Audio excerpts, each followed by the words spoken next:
il y a du dos, il y a du drama. Vous allez kiffer. Ça, j'en ai rien à foutre. Elle s'en bat les gnocchis. Ça, moi, je pourrais pas m'en passer sur les réseaux. Défronce ton visage. Il y a personne qui s'énerve contre ça. D'ailleurs, petit dos. Allez, je vous le balance. Qu'on va se mettre.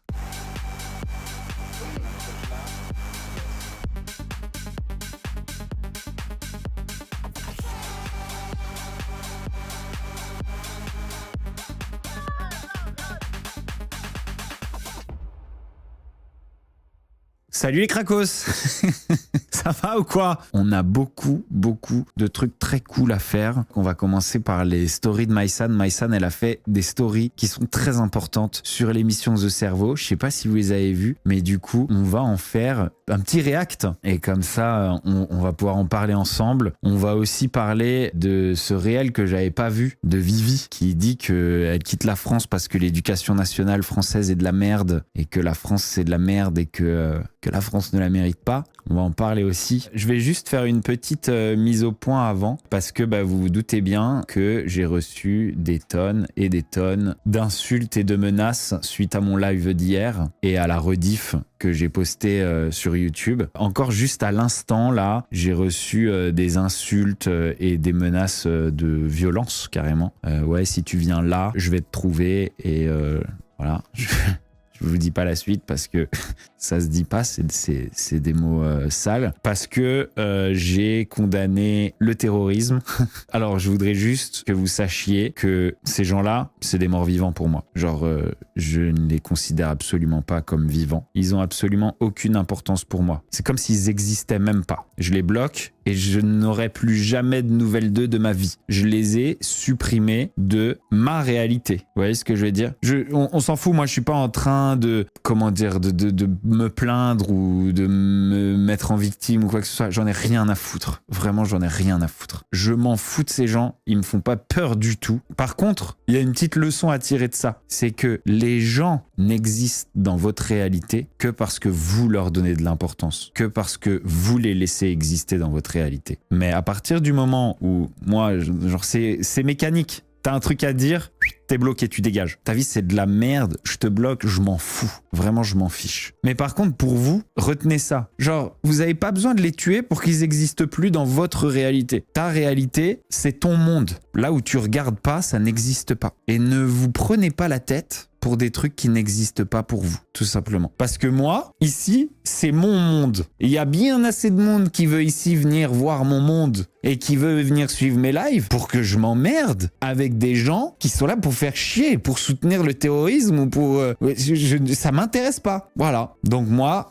c'est ciao. On enchaîne, on va regarder, on va commencer par les stories de Maïsan. Elle a parlé de The Cerveau, elle était vraiment pas à l'aise dans cette émission. On regarde ça ensemble, c'est parti. Est-ce que vous avez continué à regarder The Cerveau?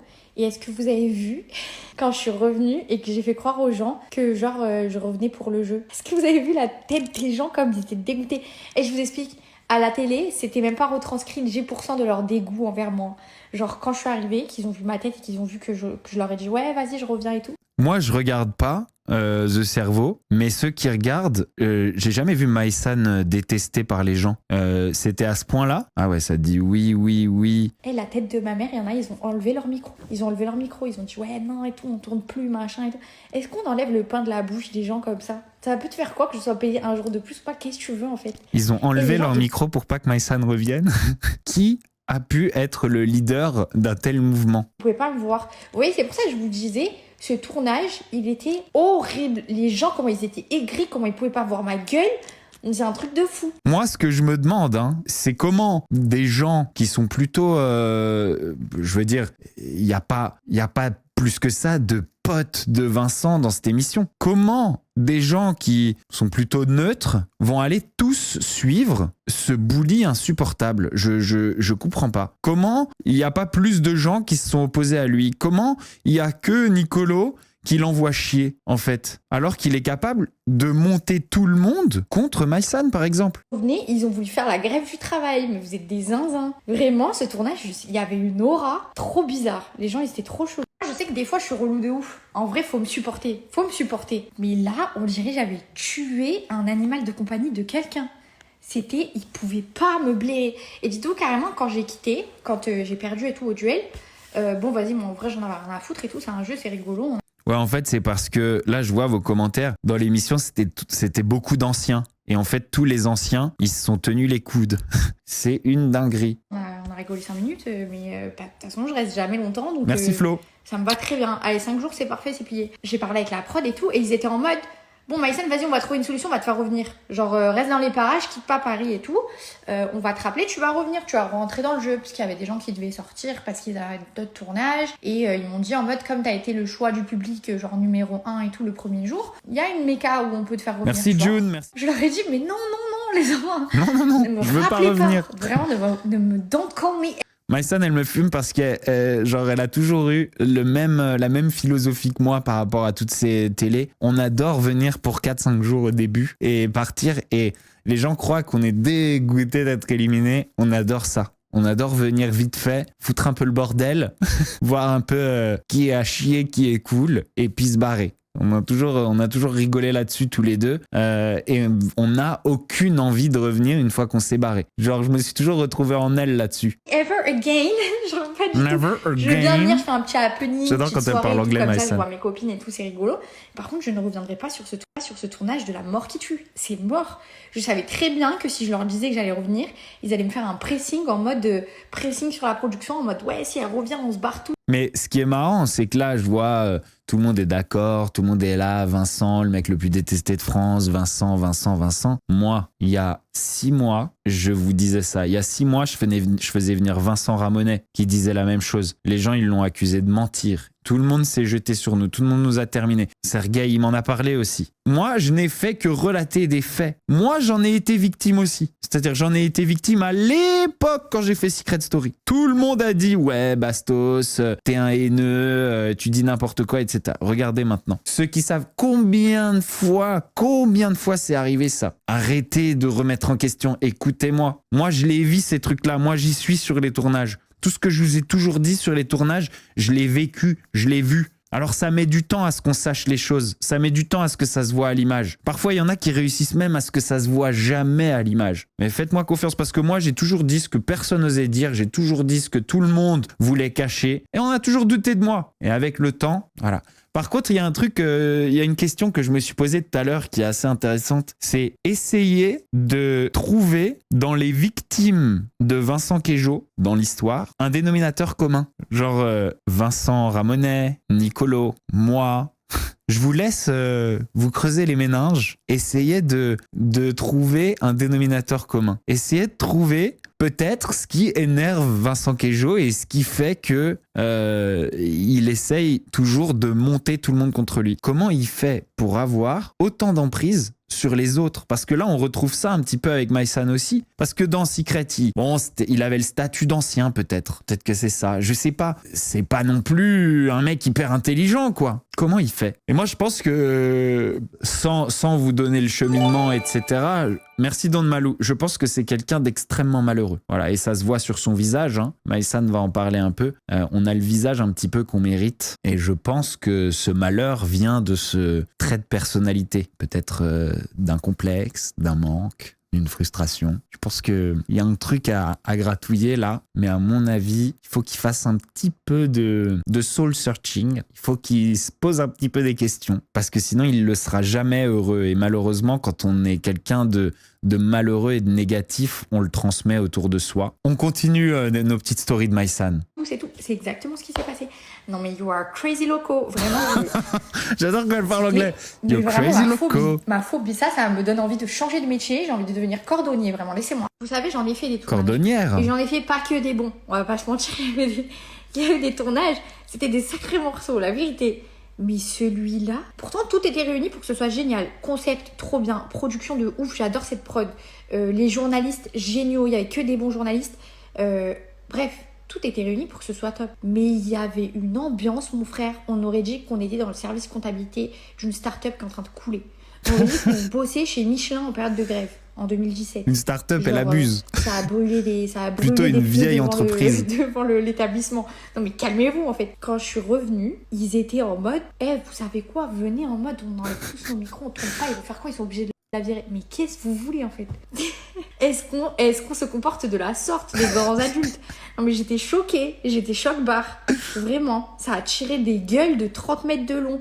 Canalisez-vous, on n'est pas en train de chercher un vaccin. Enfin, on peut rigoler 5 minutes. En plus, moi, quand je vois que les gens ils m'aiment pas, sans raison, enfin bon, pas sans raison, en vrai je suis insupportable, mais qui m'aiment pas à ce point, ça me donne encore plus envie de les... C'est ça. Maïsan, on peut être vénère par ses petites moqueries, et puis, mais on peut pas. Genre, personne dans aucune télé a jamais eu envie de faire barrage à Maïsan, que Maïsan se barre. Ça, c'est jamais arrivé. Parce que il y en a qui peuvent ne pas comprendre son humour et être un peu frustrés d'être mis à l'écart de ses blagues. Ça, je comprends. Mais jamais Maïsan a été l'ennemi public numéro 1. Ça n'existe pas. Pourquoi? Même les gens premier degré qui sont à fond dans le jeu, Maïsan ne menace pas leur réussite. Puisque Maïsan n'est jamais vraiment investi dans la compétition.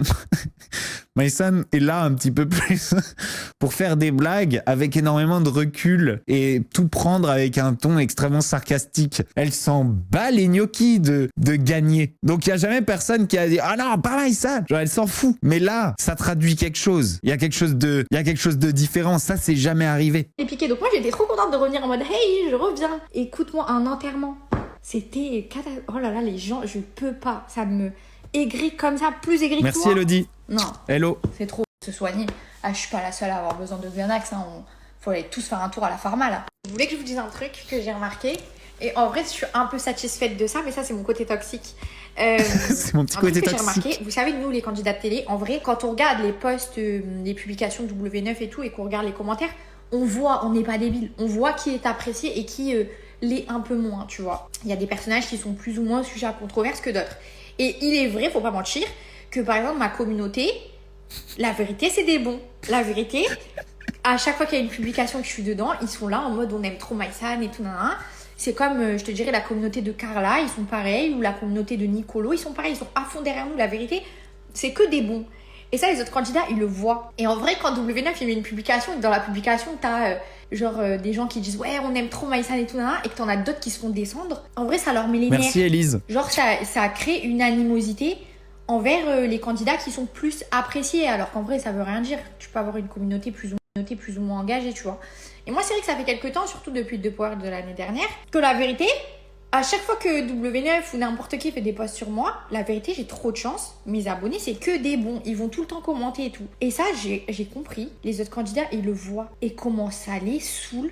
Genre là que je me sois fait un peu plus terminer sur deux cerveaux, comment ils étaient contents. Ça likait les commentaires et tout.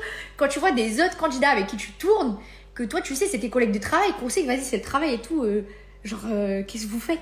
Qui like les commentaires méchants sur toi, tu le vois en plus. Genre, ils se cachent même pas. Tu te dis, waouh, c'est la métaverse. Donc, en vrai, vous avez grave un rôle à jouer dans ça, tu vois. Parce que moi, combien de fois sur les tournages et tout, ils me disaient, ouais, mais toi, ta communauté, c'est des fanatiques. Tu les as entraînés, machin, je sais pas quoi, tu les as payés. Déjà, arrêtez de dire que je paye mes abonnés ou que je paye des commentaires. Vous énervez les impôts. Déjà, arrêtez de dire, je paye rien, j'ai pas d'argent, d'accord? Vous arrêtez ça. Et je sais que quand ils voient les commentaires positifs, ça leur fout les nerfs.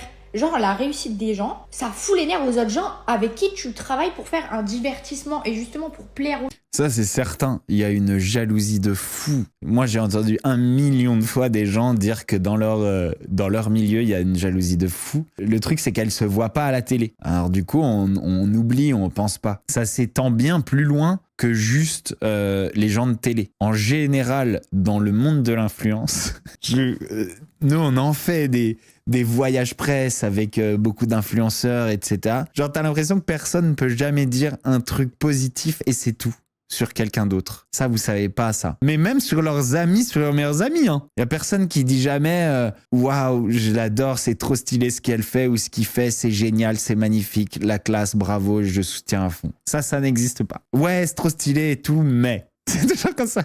Par contre, moyen, un peu con. Toujours. Et là, comme vous voyez, en off, c'est encore pire qu'en in. Ça enlève son micro, ça fait du chantage à la production et ça fait grève. Moi, je pense que c'est pour ça que ces personnes-là, elles sont pas aimées. Parce que c'est des gens qui arrivent pas à être contents pour les autres. C'est des zinzins. Donc, je suis arrivée à la conclusion très sérieuse que j'ai eu des mauvaises relations avec mes collègues de travail parce que j'ai été victime de mon succès comme un Big Mac. Et c'est même pas prétentieux de dire ça, ça se base vraiment sur des faits. mes camarades de travail n'ont pas apprécié de voir que j'étais plus appréciée qu'eux. À un moment donné, j'y peux rien, les enfants, si vous n'êtes pas marrants. Je suis pas Florence Foresti, je suis pas ici pour vous donner des cours de stand-up. Toi, déjà là-bas, commence par froncer ton visage, tes gros sourcils toujours froncés, à un moment donné, c'est une... Toi là-bas commence par défroncer ton visage, voilà. C'est marrant, elle dit exactement la même chose. On est d'accord. Défronce ton visage. En fait, on a le visage qu'on hérite et si on a un visage comme ça, il y a une raison. Il y a une raison, c'est parce qu'on n'est pas heureux. C'est parce qu'on est un frustré de la vie. C'est parce qu'il y a quelque chose qui va pas. C'est parce qu'il y a certaines choses probablement qu'on se refuse. Il faut ouvrir ses chakras et il faut être qui on est. Normal que tu n'aies pas l'air friendly. Enfin, tu vas être énervé contre moi parce que Angélique du 42, elle a dit derrière son écran que t'étais détestable. Enfin, regarde ta tête, on dirait le Grinch. J'ai l'impression que tu vas me voler mes cadeaux de Noël. Détends-toi. C'est le Grinch. À un moment donné, si les gens ils capitalisent que sur le fait qu'ils sont beaux et qu'ils font bien à l'image et qu'ils pensent que tout le monde va les adorer parce qu'ils ont une jolie houppette ou une moustache bien coiffée, allez vous faire enculer, on est plus en 2012. Oh là là, elle a dit les mots. D'accord. Oh moi, oui, Maïsan.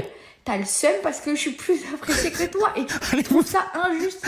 En fait, c'est totalement justifié, d'accord? C'était vraiment n'importe quoi. Je suis vraiment arrivée à cette conclusion très sérieuse et personne ne va me la sortir de la tête. Une masterclass. Là, ce qu'on vient de voir, ça, moi, je pourrais pas m'en passer sur les réseaux. C'est ça que je veux voir. Magnifique. Ça et Cassandra qui dit conneries sur conneries aussi. Je veux dire, les deux doivent se nourrir. Regarde la story de Nicolo. Il y a des régalades sur la story de Nicolo aussi. Je le savais. C'est un message sur 1 million. Mais je reçois. Ça m'arrive toujours à jouer à la de victime, recevoir ça dit. Les fanatiques. Je fais pas la victime. Justement, je dis que j'ai le caractère pour supporter tout. Justement, je trouve que Nicolo, il fait jamais la victime. Il est pas en train de se plaindre, il est pas en train de dire ils se sont mis tous contre moi, etc. Il s'est jamais victimisé. Il dénonce et la preuve qu'il s'est pas victimisé, c'est que le mec, dans le tournage, dans l'émission, c'est le seul qui envoie chier Vincent. Mais il a des couilles et il fait pas la victime. Tout un tas de situations. Franchement, c'est même pas moi qui le dis. Ouvrez les réseaux sociaux. Vous aimez les réseaux, écrire sur les réseaux. Lisez Twitter, Instagram, les posts et tout. Je m'invente pas des histoires. Non, vraiment pas. Vraiment pas. Madame. Je veux dire, là, on le voit à l'image. Pour la première fois, on voit les choses. Je dis quasi la totalité du public, en regardant les épisodes, a une opinion par rapport à ce qu'il voit à l'écran. Ça veut dire, quasi totalité. On peut dire que le 3% n'est pas d'accord, mais si tout le monde a le même avis, je pense que c'est un fait, madame. Ok ? Madame. Et voilà, quoi. Et moi, je fais pas la victime. Je garde mon sang-froid. Je reste à ma place. Je continue à rigoler. Et surtout, sur les réseaux, moi, ça fait 1 semaine que je parle. L'émission a commencé en début décembre. C'est vrai qu'il disait rien avant. Ça fait 1 semaine que je parle sur les réseaux des cerveaux. J'ai juste reposté tout le long, au fur et à mesure des semaines, juste les contenus de l'émission. Du coup, qu'on ne me dise pas victime, c'est le mot que je déteste, avec à contre-cœur, parce que dans l'émission, tout le monde à contre-cœur, je te vote, à contre-cœur, je te laisse prendre ma place en duel. J'en ai marre de cette phrase à contre-cœur, je peux plus. Et victime aussi. C'est un sentiment que j'ai souvent. T'es en train de dire la vérité sur des gens à chier, sur des énormes cassos, et en fait, les gens te rentrent dedans parce que tu le fais, alors que ces gens-là leur chient dessus. C'est-à-dire que ces gens-là chient sur leur communauté. Ils critiquent la France, ils se barrent de France, ils payent pas d'impôts, et ils ont profité. Pendant des années, ils ont profité de la France, profité de tout cet argent que leur communauté paye. Et aujourd'hui, ils sont là tapotés. Et la preuve, quand ils perdent, regardez comment ils se comportent vis-à-vis de leur communauté. Ils mettent carrément la pression. Ils sont là, ouais, vous faites chier, vous jouez pas. C'est des gens qui méprisent leur communauté. Et c'est la raison pour laquelle ils ont gagné de l'argent en vendant de la merde. C'est la raison pour laquelle ils se barrent de France et qu'ils décident de pas payer d'impôts. Rien que ça, c'est la preuve du mépris qu'ils ont pour leur communauté. Mais t'as toujours des énormes gogoles qui ont pas envie qu'on leur dise qu'ils se font chier dessus. Et qui ont envie de rester des énormes fans de ces gros cassos qui leur chient dessus.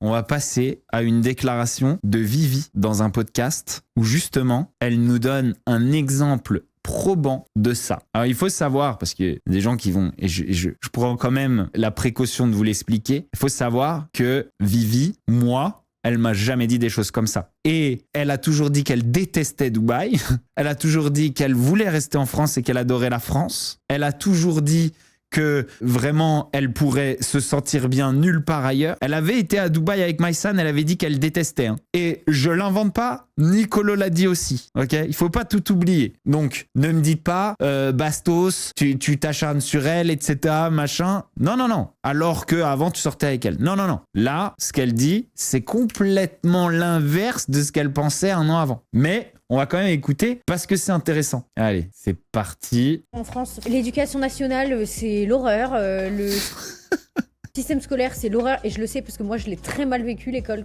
Donc déjà, ça, le système scolaire, c'est l'horreur parce que moi, je l'ai très mal vécu. Excuse-moi, mais on a un système d'éducation gratuit pour tous. Et ça, c'est pas le cas partout. À Dubaï, ça coûte une fortune. Alors, vous êtes tous là, mais elle a raison, le système scolaire il est nul, les profs ils sont nuls, etc. Mais vous n'avez pas été voir ailleurs et surtout, vous n'auriez pas, et même moi j'aurais pas les moyens de payer à mes enfants cette éducation ailleurs. Elle a profité de ça, on lui a donné gratuit, en France on lui a donné ça gratuit et là, elle se barre à Dubaï et elle le paye pas pour les jeunes d'aujourd'hui, qui ne peuvent pas aller ailleurs, qui n'ont pas les opportunités qu'elle a. J'étais plus jeune. En France, il y a que des pardon, hein, mais il y en a de plus en plus. T'as prévu de refaire des En France, il y a que des pédophiles, elle vient de dire. En France, il y a que des pédophiles, elle vient de dire. Mais il y a personne qui s'énerve contre ça? Jamais la vie. Ah mais non, mais j'ai pas arrêté pour y retourner. Bon, donc, Vivi, elle part à Dubaï. Elle paye plus d'impôts. Mais par contre, qu'est-ce qu'elle a fait quand elle a dû accoucher? Elle a fait quoi? Elle a accouché là-bas? Ou elle a accouché en France? Je me rappelle plus, je vous pose la question. Dites-moi, hein, vous savez combien ça coûte d'accoucher à Dubaï? Non, vous savez pas, mais vous dites oui que je suis con parce que je parle de mon ex. Qui a payé pour son accouchement? Parce qu'elle, elle paye pas d'impôts. Qui a payé pour son accouchement?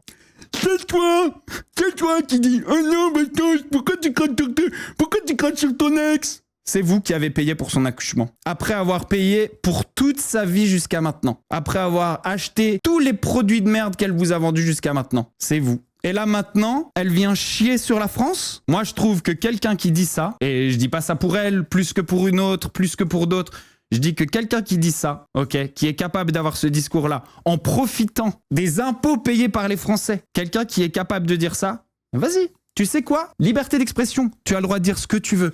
Tu as le droit de chier sur les gens qui t'ont donné la vie que tu as aujourd'hui. Ok? Tu as le droit de chier sur le pays qui t'a donné la vie que tu as aujourd'hui. Sans elle vend rien à personne, hein, sans la France. Elle vend rien à personne. Tu as le droit. Tu as le droit. Par contre, on va te prendre un truc. Ça s'appelle ton passeport.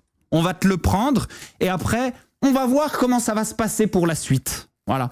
Parce que sur les nouveaux Dubaïotes, là, il y en a pas mal qui commencent à s'interroger sur un retour. On va voir comment ça va se passer par la suite. Et t'as plus rien droit de vendre à des Français, tout simplement. Attention, il y a craché sur la France quand on est en difficulté. Il y a craché sur la France parce qu'il y a des gens qui sont en difficulté. Il y a des gens qui souffrent en France. Ok? Il y en a qui souffrent en France. Il y en a pour qui c'est dur. Il y a la misère en France. Il y a des gens qui galèrent à bouffer, d'accord? Eux, ils ont le droit de cracher sur la France, ils ont le droit de se plaindre. Mais quelqu'un qui part à Dubaï pour pas payer d'impôts et qui a déjà fait fortune en vendant de la merde à des Français et qui revient pour accoucher et qui se rebarre, d'où toi tu craches sur la France en fait? D'où toi tu nous traites, tous les Français, tu nous traites de pédophiles? Il y a que des pédophiles en France, elle a dit. Quel est même le rapport? Non, bien sûr, je referai pas le monde, miel doux. Je referai pas le monde, ça c'est certain. Mais par contre, moi, j'ai le droit d'ouvrir ma gueule quand je vois ça, tout simplement. Moi, j'ai le droit d'ouvrir ma gueule quand je vois ça. Moi, j'ai le droit de pas accepter. Moi, j'ai le droit de dire non à ça, tout simplement. Montrons un petit peu de gratitude par rapport à tout ce qu'on a reçu au lieu de constamment se plaindre. Je remercie le Seigneur de m'avoir fait grandir en France parce que j'ai vu comment c'est ailleurs. J'ai vu comment c'est ailleurs. Et franchement, on s'en sort pas trop mal. Notre système scolaire, il est pas parfait, mais notre système scolaire, il est gratuit.